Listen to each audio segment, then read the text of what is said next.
এখনো জ্বলছে। তোমাকে এসে থেকেই দেখছি ঘটিতে আঙুল ডুবিয়ে বসে আছো। কি হয়েছেটা কি? আর বলবেন না মহারাজ, আমার গিন্নি চলে যাওয়ার পর থেকে তো হাত পুড়িয়ে খাই। আজকে সত্যি সত্যি রান্না করতে গিয়ে হাত পুড়ে গেছে, তাই তো? হ্যাঁ মহারাজ, আপনি একদম ঠিক ধরেছেন। বেশ, বুঝলাম, কিন্তু এখনো গোপাল এলো না। মহারাজ, আপনার জন্য একটা পত্র এসেছে। কই কই দেখি।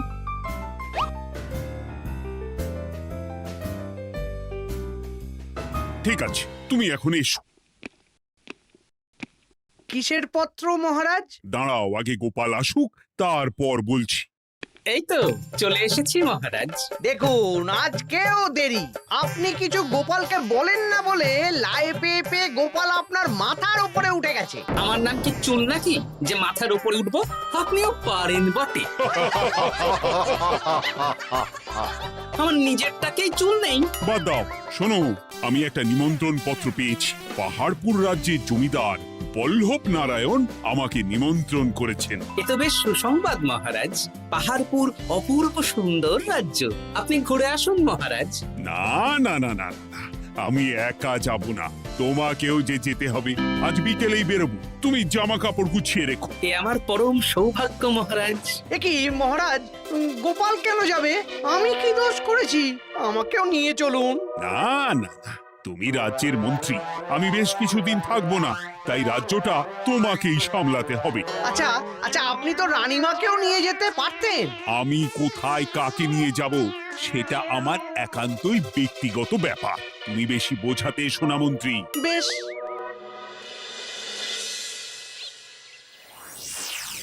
গোপাল গোপাল আর গোপাল, এই গোপালের জন্যে আমাদের কপালটাই মন্দ থেকে গেল। মন্দ না, বলুন বন্ধ থেকে গেল। সব সুযোগ ওই গোপাল পাবে, আর আমাদের বেলা ছাই। আজকেও গোপাল রাজসভায় দেরি করে এলো, তবু বেটাকে মহারাজ কিছু বললেন না। বলবে কি?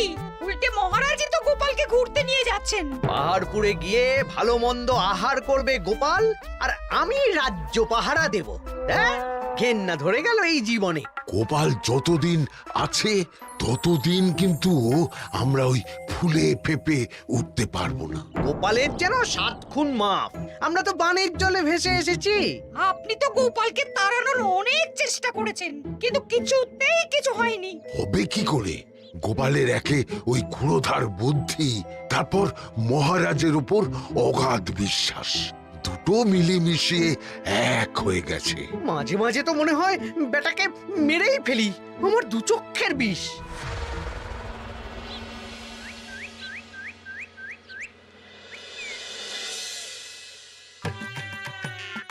বলছি গিন্নি, কি এত তুমি পোটলায় বাঁধছো বলো তো? এত দূরের রাস্তা, তাই শুকনো খাবার ভালো করে বেঁধে দিচ্ছি। হ্যাঁ, তা কি কি দিয়েছো শুনি? ভিজে চিড়ে দিয়েছি, মুড়ি, নারকোল কুচো, চিনি দিয়েছি। হ্যাঁ, ব্যাস, আর কিচ্ছু দিতে হবে না। আমার সাথে তো মহারাজও যাচ্ছেন। আমি একটু বেশি করে দিয়েছি গো। দূর, সে কথা বলিনি। মহারাজ যাচ্ছেন তো, তাই মহারাজও নিশ্চয়ই রাজবাড়ি থেকে ভালো মন্দ খাবার নিয়ে আসবেন। যে যার নিজের তালে থাকে। কি আর করবো গিন্নি, উদরকে আদর করে যা সুখ তার অন্য কিছুতে নেই। বেশ বেশ, সাবধানে যেও। হ্যাঁ, তুমিও সাবধানে থেকো কিন্তু। আর নাতনি নাতনিগুলো এলে তাদের জানিয়ে দিও যে দাদু বেশ কিছুদিন থাকবে না। ঠিক আছে গো, ঠিক আছে। সাবধানে যাবেন মহারাজ।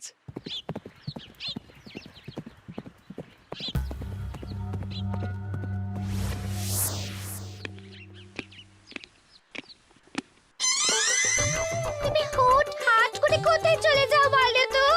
আমি বিকেলে তোমার জন্য মুচমুচে বেগুনি ভেজেছি। সে ঠিক আছে, কিন্তু তোমাকে এখন রান্নাঘরে থাকলে হবে না গিন্নি। ও মা, রাতের খাবার কে করবে শুনি? আমি তো এখন একটু একটু রান্না শিখে গেছি। এখন তোমাকে অন্য কাজ করতে হবে। কি কাজ? শোনো, বুঝতে পেরেছো তো? একদম জলের মতো পরিষ্কার বুঝে গেছি। তাহলে আর দেরি না করে যাও।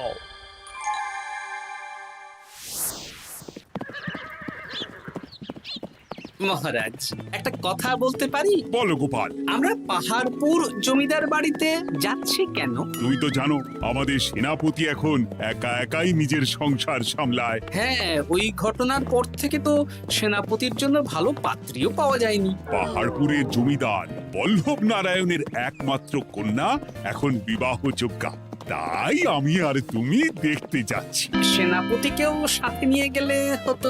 না, আগে আমরা যাব, মেয়েটা কেমন সেটা বিচার বিবেচনা করে ফিরে আসবো। তারপর যদি সেনাপতি রাজি হয় তখন আমরা বাকি ব্যবস্থার দিকে এগোবো, তাই তো?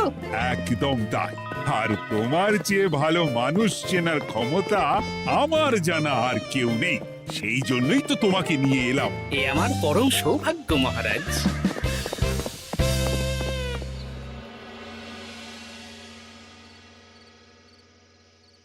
প্রণাম রানীমা। আরে মন্ত্রী গিন্নি যে, বলো বলো। এই কিছু বেগুনি ভেজেছি, তাই আপনার জন্য নিয়ে এলাম রানীমা। সরলা, তুমি ওটা রান্নাঘরে নিয়ে যাও। আচ্ছা রানীমা। ওমা, এই গয়নাটা পরে কি সুন্দর লাগছে আপনাকে। নতুন নিলেন? না না, বছরখানেক আগে বিবাহ বার্ষিকীতে মহারাজ গড়িয়ে দিয়েছিলেন। একটা কথা বলবো রানীমা? বলো না, কি বলবে? আমার মনে হয় আপনাকে আমাদের মহারাজ না আর আগের মতন ভালোবাসেন না। এই কি কথা বলছো তুমি? খোলা চোখে যা মনে হয় তাই বলেছি রানীমা। এই দেখুন না, মহারাজ হঠাৎ পাহাড়পুরে ঘুরতে চলে গেলেন আর আপনাকে নিয়ে গেলেন না। নিশ্চয়ই কোনো কাজ আছে, তাই আমাকে নিয়ে যাননি। ওই তো, এত ছাড় দিয়েছেন বলেই তো পার পেয়ে বসেছে। অপরাধ নেবেন না রানীমা। মহারাজ সব ব্যাপারে শুধু গোপাল আর গোপাল, কিন্তু বাড়িতে যে আপনিও আছেন সেটা মহারাজ খেয়ালই করেন না। আসলে গোপালকে মহারাজ খুবই স্নেহ করেন তো।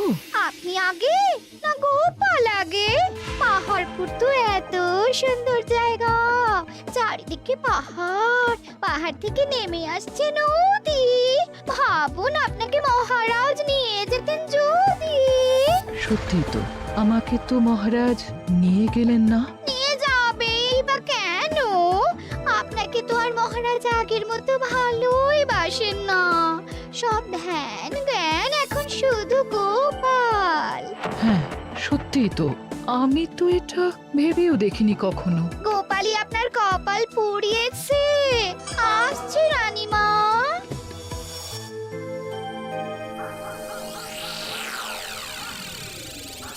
কি গো গিন্নি, আমি যেমন যেমন বলেছি তুমি তেমন তেমন রানীমাকে বুঝিয়েছো তো? হ্যাঁ হ্যাঁ, আমি একেবারে এমন ভাবে কানে পুষ্পমন্ত ঢেলেছি, রানীমার কান মাথা সব সব ভরে গেছে। এবার শুধু মাঝে মাঝে ইন্ধন জুগিয়ে যেতে হবে, বুঝলে? তারপরে তোমার পথের কাঁটা ফাঁকা হয়ে যাবে। আর একবার গোপাল সরে গেলেই আর কোনো চিন্তা নেই। দু হাত ভরে রোজগার করবে গো।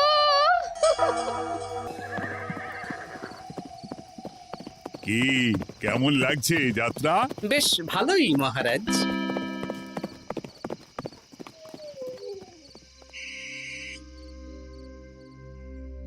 রানীমা, খাবার কি আমি এই ঘরে নিয়ে আসবো? না, আজ আমি কিচ্ছু খাবো না, কিচ্ছু না, খিদে নেই, যাও। এ কি রানীমা, আপনি তো সেই দুপুরের পর কিছুই খাননি। তোমাকে একবার কিছু বললে তুমি বুঝতে পারো না? বলেছি তো আমার খিদে নেই, আমাকে বিরক্ত করো না, যাও।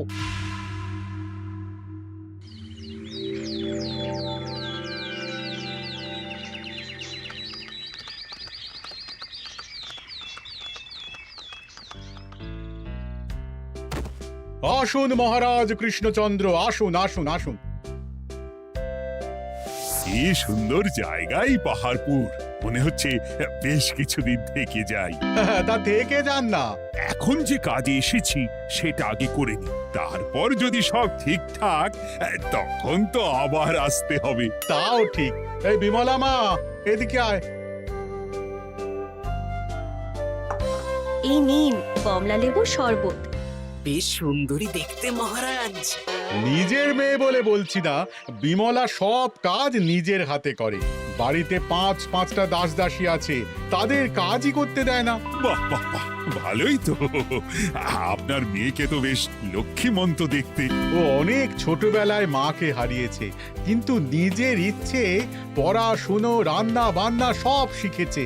যেমন হাতের রান্না তেমনই মাথায় বুদ্ধি। রান্না তো খেলেই বুঝতে পারবো। হ্যাঁ, আজ দুপুরে সব রান্না তো নিজের হাতেই করছে। আমি ওকে কিছু প্রশ্ন করতে চাই। দাঁড়িয়ে আছো কেন মা? বসো। মহারাজ, আপনার অনুমতি নিয়ে আমি বিমলাকে কিছু প্রশ্ন করতে চাই। করো না। আচ্ছা বিমলা, তোমার বয়স কত? আসছে শ্রাবণে আমি 19 বছরে পড়ব। আচ্ছা, শ্রাবণ মাসে জন্ম, বর্ষাকালে। বেশ বেশ। আচ্ছা বলো তো, মেঘের ডাকে জল ছেড়ে ডাঙায় উঠে পড়ে, মানুষ তাকে হাতে পেলে নিয়ে যায় ঘরে, এটা কি? কই মাছ। বাহ বাহ, এবার বলো তো, এমন কোন জিনিস যেটা একান্তই তোমার কিন্তু অন্যেরা বেশি ব্যবহার করে? আমার নাম। বাহ বাহ বাহ বাহ, খুব সুন্দর খুব সুন্দর। আপনার মেয়ের মাথায় বুদ্ধি আছে। আচ্ছা আচ্ছা, আরেকটা প্রশ্ন করব। বলো তো, একটা অঙ্ক পরীক্ষায় তোমার বাবা 100-তে 90 পেয়েছে, তুমি 100-তে 100 পেয়েছো, আর আমি 100-তে 95 পেয়েছি। তাহলে কে বেশি বুদ্ধিমান? আপনি বেশি বুদ্ধিমান। এমা, এটা তুই কি বললি রে? তুই তো 100-তে 100 পেয়েছিস, তাহলে তুই বেশি বুদ্ধিমান হবি না? না না, আমি হলে তো বুদ্ধিমতী হব। দারুণ দারুণ। জমিদার মশাই, আপনার মেয়ে সত্যিই বুদ্ধিমান। না মানে বুদ্ধিমতী। এবার দুপুরের ভুরি ভোজটা খেলেই বুঝতে পারবো হাতের জাদু।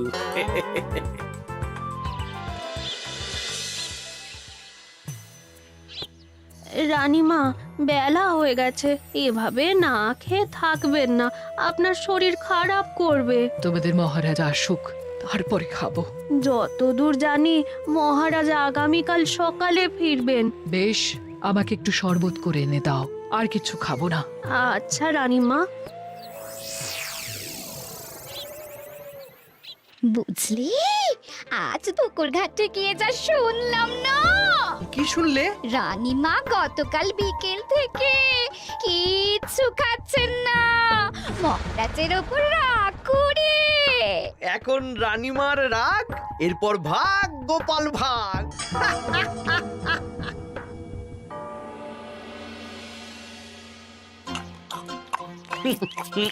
সত্যি বিমলা, তোমার হাতের রান্নার কোনো তুলনা নেই মা। আমাদের সেনাপতি তাহলে আর হাত পুড়িয়ে রান্না করবে না বলছো? সে যদি কর্তাগিন্নিতে রাগারাগি হয় তখন। মা আমার লজ্জা পেয়েছে। তা আপনাদের কোনো আপত্তি নেই তো? কি যে বলেন, আপনার রাজ্যের সেনাপতি বলে কথা। বলছি, বিমলাকে তো আমাদের সেনাপতি দেখলো না, তাহলে? বিমলার একটা তৈলচিত্র আছে, আমি আপনাকে বরং সেটা দেব, আপনি ওনাকে গিয়ে দেখাবেন। সেই ভালো হবে, আমাদের খুব পছন্দ হয়েছে। তাহলে সেনাপতি রাজি হলে আমরা বিবাহের তারিখ চিঠিতে জানিয়ে দেব। আচ্ছা মহারাজ।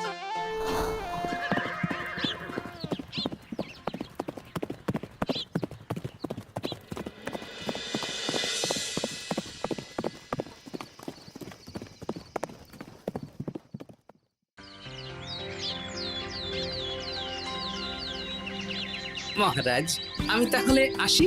যাওয়ার পথে আমি সেনাপতির সাথে কথা বলে নেব। হ্যাঁ হ্যাঁ গোপাল, এসো। বেশ ভালোই কাটলো পাহাড়পুরে। হ্যাঁ মহারাজ, অনেক ধকল গেছে, যান গিয়ে বিশ্রাম নিন।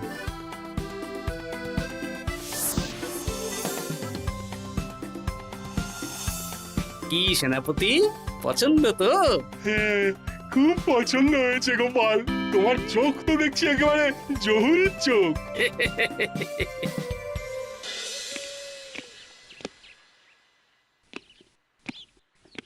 চিরটা কাল আপনি ওই গোপাল গোপাল করে কাটিয়ে দিন। কি হলো? রানীমা গত পরশু থেকে কিচ্ছু খাননি, গতকাল একটু শরবত খেয়েছেন শুধু। কেন, কি হয়েছে? দেখুন মহারাজ, সহ্যের একটা সীমা আছে। আরে, আমার তো কিছুই মাথায় ঢুকছে না। মাথায় শুধু গোপাল থাকলে আমার কথা ঢুকবে কি করে মহারাজ? আপনি আমাকে আর আগের মতো ভালোবাসেন না মহারাজ। এসব কি বলছো রানী? ঠিকই বলছি, আপনি খেয়ালই করেননি যে আমি গলায় আপনার পছন্দের পান্নার হার পরেছি মহারাজ? আরে আমাকে বলার সুযোগ দেবে তো। দেখুন, আপনি পাহাড়পুরে ঘুরতে গেলেন, গোপালকে নিয়ে গেলেন। আমারও মনে হয় কোথাও ঘুরতে যাই মহারাজ। আরে গোপালকে নিয়ে যাওয়ার প্রয়োজন ছিল, তাই নিয়ে গেছি। গোপাল তো আপনার প্রিয়জন, তাই ওকেই আপনার প্রয়োজন। আমি তো কেউ না। দেখো, গোপাল আমার সব বিপদে আপদে পাশে থাকে, তাই ওকে ভরসা করি, সেটা তো তুমি খুব ভালো করে জানো। আজকের পরে হয় গোপাল থাকবে, না হলে আমি থাকবো। না না না, এ হতে পারে না। গোপালকে আমি সরাতে পারবো না, আর কাউকে সরানোর জন্য কোনো কারণ তো চাই। আর কারণ যদি আমি দিয়ে দিই? কি কারণ? আপনি গোপালকে বলবেন আমার সাথে আপনার ঝগড়া হয়েছে। বেশ, তাতে কি? আপনি গোপালকে বলবেন ও যেন আমাকে বলে আপনার কাছে ক্ষমা চাওয়ার জন্য, আর আমি ক্ষমা চাইবো না। ব্যাস, আপনি এই সামান্য কাজটা গোপালকে করতে না পারার জন্য ওকে তাড়িয়ে দেবেন। ওকে মাত্র 7 দিন সময় দেবেন, ব্যাস। ঠিক আছে, আমি এক্ষুনি গোপালকে ডেকে পাঠাচ্ছি। দেখো গোপাল, এখন যদি রানী আমার কাছে ক্ষমা না চায়, তাহলে কিন্তু আমি বাধ্য হব তোমাকে রাজসভা থেকে তাড়িয়ে দিতে। আচ্ছা মহারাজ, বুঝেছি। রানীমা আপনার কাছে ক্ষমা চাইবেন, কিন্তু তার জন্য আপনাকে আমার কথা মতো কিছু কাজ করতে হবে মহারাজ। কি কাজ বলো? বুঝেছেন? হ্যাঁ। না গোপাল, আমি মহারাজের কাছে ক্ষমা চাইতে পারবো না। দেখুন রানীমা, আমার মনে হয় আপনার ক্ষমা চাওয়াই উচিত। পুরুষ মানুষের মন বলে কথা, যদি বেশি দিন আপনি মহারাজের সাথে এরকম তিক্ত সম্পর্ক রাখেন, তাহলে কিন্তু মহারাজের মন অন্যদিকেও চলে যেতে পারে। এমনিতেও কি গোপাল? কিছু না রানীমা, শুধু এটুকু জেনে রাখুন, রাজবাড়ির মাঠে বাঁশ বাঁধা হবে। মানে কেন?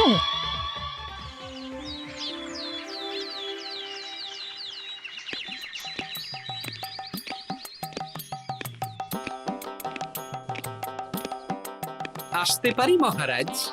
হ্যাঁ, এসো এসো। বলছি, আমি তাহলে জমিদার বাড়িতে বিবাহের দিনক্ষণ ওই চিঠি লিখে জানিয়ে দিচ্ছি। হ্যাঁ, জানিয়ে দাও গোপাল। আর কি কি কেনাকাটা করতে হবে সেটার একটা তালিকা বানিয়ে ফেলো। আচ্ছা মহারাজ, মেয়ের শাড়ি আপনি নিজে পছন্দ করে কিনবেন তো?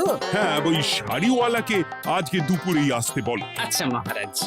বিয়ের শাড়ি, কেনাকাটা, এসব কি মহারাজ? সেসব বলা যাবে না রানী, সময় হলে জানতেই পারবে। তবে বিমলাকে অপরূপ সুন্দরী দেখতে, এটুকু বলতে পারি। দেখুন তো মহারাজ, ওই টোপরটা ঠিক আছে কিনা? একদম ঠিক আছে, খুব সুন্দর।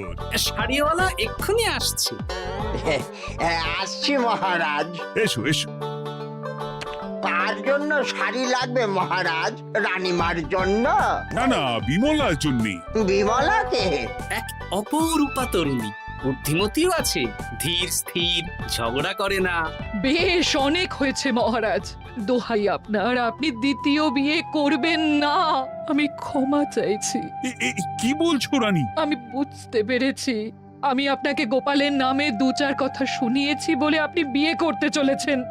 আমি আর রাগারাগি করব না, আমাকে ক্ষমা করুন। ব্যাস, রানীমা ক্ষমা চেয়ে নিয়েছেন, মানে আমার চাকরিটা থাকছে। হ্যাঁ গোপাল, হ্যাঁ, দোহাই তোমার, মহারাজকে বিপথে চালিত করো না। আরে দূর, আমি বিয়ে করছি নাকি? বিয়ে তো হবে সেনাপতির। ওর জন্যই তো পাত্রী দেখতে পাহাড়পুরে গেছিলাম, গোপাল আর আমি। তার মানে মন্ত্রীর বউ আমাকে ভুল বোঝালো? আবার মন্ত্রীর কোনো ষড়যন্ত্র হবে, ওকে না নিয়ে গিয়ে গোপালকে নিয়ে গেলাম বলে। সেনাপতির বিয়ের আগেই আপনি মন্ত্রী মশাইকে ধোলাইটা দিয়ে দিন। ঠিক বলেছ রানী, তুমি বরং শাড়ি পছন্দ করো, আর আমি চললাম মন্ত্রীকে ধোলাই দিতে।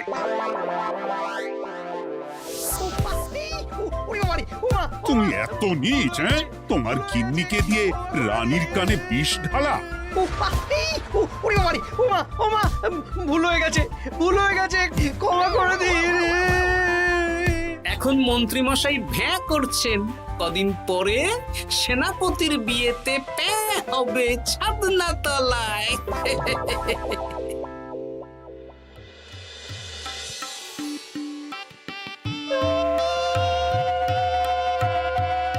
এবার মালা বদল হবে। এবার বুঝবে মালার কি জ্বালা। কি বললে? হ্যাঁ?